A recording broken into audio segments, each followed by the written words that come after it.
தேவன் உங்களை சுமந்து கொண்டு வந்தது 40 வருடங்களோ 30 வருடங்களோ 20 வருடங்களோ 50 வருடங்களோ 60 வருடங்களோ 70 வருடங்களோ 80 வருடங்களோ, உங்களுடைய வயதை நீங்கள் யோசித்து அதுபடி பாருங்க.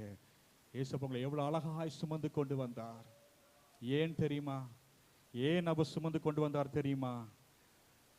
தம்முடைய மகத்துவத்தையும் தம்முடைய வல்லமை உள்ள கரத்தையும் உங்களுக்கு காண்பிக்க தொடங்குவதற்காக. விசுவாசியுங்கள். இந்த நாள், இந்த ஆராதனை முடிவதற்கு முன்பதாகவே உங்கள் மூலமாக ஏசப்பா தம்முடைய வல்லமையை விளங்க செய்ய முடியும். ஹல்லேலூயா. யாத்திராகமம் 15:11, கர்த்தாவே, தேவர்களில் உமக்கு ஒப்பானவர் யார்? பசுத்தத்தில் மகத்துவம் உள்ளவரும் துதிகளில் பயப்படத்தக்கவரும் அற்புதங்களை செய்கிறவருமாகிய உமக்கு ஒப்பானவர்